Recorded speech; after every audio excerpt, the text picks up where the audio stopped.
इस कहानी में हम एक ऐसे प्लेनेट को देखते हैं जहां पर सिर्फ खूबसूरत लड़कियां ही राज करती है और बचे हुए आदमियों को ये लड़कियां अपना गुलाम बनाकर रखती है और उन्हें बंदी बनाकर उनसे काम भी करवाती है।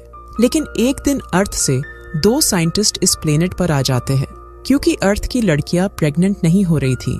कहानी की शुरुआत में हम जैक और एडम को देखते हैं जो अपनी स्पेसशिप से लड़कियों की तलाश में एक दूसरे प्लेनेट पर जा रहे थे क्योंकि अर्थ की लड़कियों में वायरस फैलने की वजह से वो प्रेग्नेंट नहीं हो रही थी। कुछ देर बाद इन दोनों को एक प्लेनेट दिखाई देता है और जैसे ही इनकी स्पेसशिप उस प्लेनेट के ऑर्बिट में एंटर करती है तो ज्यादा ग्रेविटी की वजह से इनकी स्पेसशिप कंट्रोल नहीं हो पाती है और प्लेनेट की सतह से टकरा जाती है। कुछ देर बाद एडम जैक को बाहर निकालता है और जैक के कंधे पर स्पेसशिप का एक टुकड़ा घुस गया था। इसके बाद एडम जैक के कंधे पर इंजेक्शन लगाकर उस टुकड़े को निकाल देता है। तभी जैक को एक कुत्ते की आवाज सुनाई देती है। जब एडम उस कुत्ते का पीछा करता है तो कुछ दूर जाने के बाद एडम को एक लड़का मिलता है। ये लड़का एडम को देखकर यहाँ से भागने लगता है और एडम उस लड़के का पीछा करने लगता है। ये लड़का एडम से बचकर भाग ही रहा था कि तभी उसके सामने लड़कियों का एक ग्रुप आ जाता है जो इस लड़के को पकड़कर अपने साथ ले जाती है। इधर एडम उस लड़के का पीछा कर ही रहा था कि तभी एक जोर का भूकंप आता है और एडम को कुछ समझ नहीं आता है कि आखिर इस प्लेनेट पर चल क्या रहा है। इसके बाद एडम को पास ही एक टेम्पल दिखाई देता है। जब एडम उस टेम्पल के अंदर जाता है तो अंदर का नजारा देखकर एडम को मजा आ जाता है क्योंकि अंदर बहुत सारी खूबसूरत लड़कियां थीं। इसके बाद हम नमीरा नाम की रानी को देखते हैं जो यहाँ पर राज करती है। यहाँ पर हम टेक्सन को भी देखते हैं जिसके अलग सिपाही है और टेक्सन नमीरा को जरा भी पसंद नहीं करती थी क्योंकि टेक्सन को इस प्लेनेट की रानी बनना था। नमीरा के आने के बाद ये सभी नाग देवी की प्रार्थना करते हैं और ये उस लड़के को लेकर आते हैं जिसे कुछ देर पहले टेक्सन की सिपाहियों ने बंदी बनाया था ताकि नाग देवी के लिए इस लड़के का बलिदान दे सके। तभी नमीरा की एक सिपाही उस लड़के को पहचान लेती है और बोलती है कि ये मेरा भाई है। इसके बाद ये सिपाही टेक्सन के सिपाहियों को मारकर अपने भाई से दूर हटाती है, लेकिन तभी नाग देवी टेक्सन के एक सिपाही को खा जाती है। इस चीज से टेक्सन को बहुत गुस्सा आता है और ये उस सिपाही को नाग देवी के गड्ढे में फेंकने का बोलती है। तभी नमीरा टेक्सन से बोलती है कि तुम कानून जानती हो, हम आदमियों को मारते हैं लेकिन महिलाओं को नहीं, और जो भी तुम्हारी सिपाही के साथ हुआ है वो सिर्फ एक हादसा था। लेकिन टेक्सन को नमीरा पर बहुत गुस्सा आ रहा था और ये बोलती है कि मैं इस टेम्पल की देवी हूँ। तो नमीरा बोलती है और मैं इस प्लेनेट की महारानी हूँ। तभी एडम के पास जैक का कॉल आ जाता है जिसकी आवाज सुनकर सभी लड़कियां एडम को देख लेती है। इसके बाद एडम यहाँ से भागने लगता है और टेक्सन के सिपाही एडम का पीछा करने लगते हैं। एडम अपनी स्पेसशिप तक पहुंच जाता है लेकिन तभी एक जहरीला तीर एडम के पैर पर लग जाता है और जैसे तैसे करके एडम अपनी स्पेसशिप के अंदर आ जाता है और एडम के साथ वो लड़का भी स्पेसशिप में आ जाता है। बाहर टेक्सन के सिपाहियों ने स्पेसशिप को घेर लिया था और ये उन दोनों आदमियों को मारने के लिए अंदर जा ही रही थी। तभी यहाँ पर नमीरा अपने सिपाहियों के साथ आ जाती है और टेक्सन के सिपाहियों को यहाँ से जाने के लिए बोलती है। टेक्सन के सिपाहियों के जाने के बाद नमीरा स्पेसशिप के अंदर जाती है और देखती है कि एडम के पैर में जहरीला तीर लगने की वजह से ये मरने वाला है। इसलिए नमीरा अपने बाल से एक पिन निकालती है और एडम के पैर पर लगा देती है जिससे एडम की जान बच जाती है। कुछ देर बाद जब एडम की आंख खुलती है तो एडम नमीरा के महल में था। यहाँ पर एडम से मिलने जैक आता है और जैक एडम को बताता है कि मैंने इस प्लेनेट को अच्छे से स्कैन किया है और मुझे पता चला कि इस प्लेनेट पर भूकंप आना एक आम बात है। इससे बड़ा खतरा ये है कि ये प्लेनेट बड़े टेक्टोनिक परिवर्तनों से गुजर रहा है और कुछ ही दिनों में ये प्लेनेट पूरी तरह से तबाह हो जाएगा। इसके बाद एक सिपाही एडम को पूछताछ के लिए रानी नमीरा के पास लेकर जाती है। यहाँ पर नमीरा अच्छे से नहाकर एडम के पास आती है और पूछती है कि आखिर तुम कौन हो और कहाँ से आए हो। तो एडम नमीरा को बताता है कि मैं एडम हूँ और अर्थ नाम के प्लेनेट से आया हूँ। नमीरा एडम से पूछती है कि आखिर तुम हमारे प्लेनेट पर क्यों आए।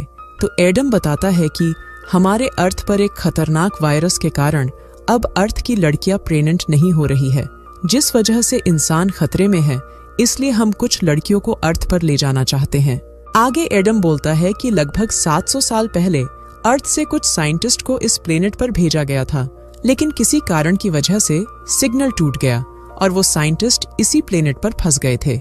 एडम की सारी बात सुनने के बाद नमीरा को भी एडम पर यकीन हो गया था, क्योंकि नमीरा ने अपने पूर्वजों से अर्थ के लोगों के बारे में सुना था। इसके बाद एडम नमीरा से टेक्सन और नाग देवी के बारे में पूछता है, तो नमीरा बताती है कि इस प्लेनेट पर बहुत ज्यादा भूकंप आने के कारण लोग धार्मिक होने लगे, जिसका फायदा टेक्सन ने उठाया और अपना एक अलग ग्रुप बनाकर नाग देवी की पूजा करने लगे। टेक्सन एक अच्छे परिवार से आती है, इसलिए वो मुझे हटाकर यहाँ की रानी बनना चाहती है। एडम नमीरा से बोलता है कि वैसे भी तुम्हारा प्लेनेट कुछ दिनों में तबाह होने वाला है, इसलिए तुम अपने लोगों को लेकर हमारे साथ आ सकती हो, जिससे तुम्हारी जान बच जाएगी और हमें औरतें मिल जाएगी। तभी एडम नमीरा से इस प्लेनेट के आदमियों के बारे में पूछता है, तो नमीरा बोलती है, किसी कारण की वजह से इस प्लेनेट पर आदमियों की आबादी बहुत कम है, इसलिए हम आदमियों को अपना गुलाम बनाकर रखते हैं और उनसे अपना काम करवाते हैं, और जरूरत पड़ने पर इनका इस्तेमाल बच्चे पैदा करने के लिए किया जाता है। नमीरा की बात सुनकर एडम को बहुत गुस्सा आता है और बोलता है कि तुम्हारा दिमाग घुटनों में है, लेकिन नमीरा एडम को एक जोर का थप्पड़ पेल देती है। इसके बाद एडम को बंदी बनाकर एक गुफा में ले जाया जाता है, लेकिन तभी यहाँ पर टेक्सन के सिपाही नमीरा के सिपाही पर हमला करके उन्हें जान से मार देती है। इसके बाद एडम को टेक्सन के पास ले जाया जाता है। यहाँ पर टेक्सन एडम को अपनी टीम में शामिल होने के लिए बोलती है, ताकि ये दोनों नमीरा को अपने रास्ते से हटा सके, लेकिन एडम टेक्सन की बात मानने से मना कर देता है, जिस वजह से टेक्सन एडम को मारने की कोशिश करती है। लेकिन तभी यहाँ पर नमीरा और जैक आ जाते हैं और नमीरा टेक्सन को एक जोर का मुक्का मारती है, जिससे टेक्सन बेहोश हो जाती है। इसके बाद ये सभी यहाँ से बाहर जाने लगते हैं। तभी रास्ते में नमीरा एडम को एक बड़ी सी चाबी देती है और बोलती है, ये चाबी कई सालों पुरानी एक स्पेसशिप की है, जो तुम्हें इस प्लेनेट से बाहर निकलने में मदद करेगी। इसके बाद नमीरा बंदी बनाए गए उन सभी आदमियों को भी आजाद कर देती है और ये सभी उस स्पेसशिप की तरफ जाने लगते हैं। कुछ दूर जाने के बाद एडम नमीरा को अपने साथ चलने के लिए बोलता है, लेकिन नमीरा एडम को मना कर देती है। तो जैक और एडम बताते हैं कि वैसे भी ये प्लेनेट पूरी तरह से तबाह होने वाला है, जिसके साथ यहाँ के सभी लोग भी मारे जाएंगे। इसके बाद जब ये सभी आगे जाने लगते हैं, तभी एक जोर का भूकंप आता है, जिससे इन सभी की फट जाती है। अब जैक समझ जाता है कि ये प्लेनेट जल्द ही तबाह होने वाला है। कुछ दूर और आगे जाने के बाद इन्हें एक कंकाल मिलता है।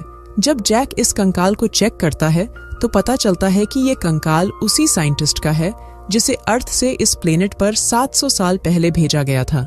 लेकिन तभी यहाँ पर टेक्सन के सिपाही इन सभी पर हमला कर देते हैं और ये सभी यहाँ से भागने लगते हैं।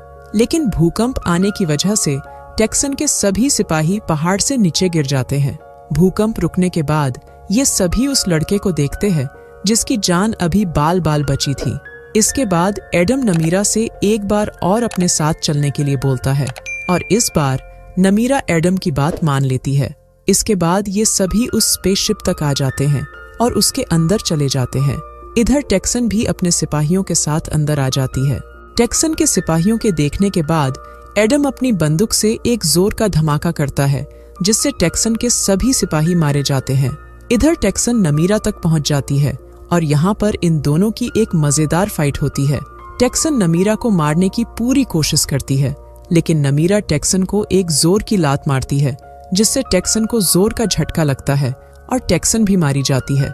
इसके बाद ये सभी स्पेसशिप लेकर यहाँ से निकल जाते हैं। लेकिन कुछ देर बाद नमीरा और एडम कुछ लोगों को देखते हैं और ये सभी स्पेसशिप की तरफ बड़ी उम्मीद से देख रहे थे, और नमीरा को भी अपने लोगों को छोड़कर जाना अच्छा नहीं लगता है। अब स्पेसशिप में बहुत सारे लोगों की जगह थी, इसलिए एडम जैक को स्पेसशिप नीचे उतारने के लिए बोलता है। इसके बाद नमीरा के सभी लोग स्पेसशिप के अंदर आ जाते हैं। तभी एक जोर का भूकंप आता है, जिससे अंदर के सभी लोग हिल जाते हैं। लेकिन ये कोई भूकंप नहीं था, बल्कि ये वही नाग देवी थी जिसकी पूजा टेक्सन और उसके ग्रुप के लोग करते थे।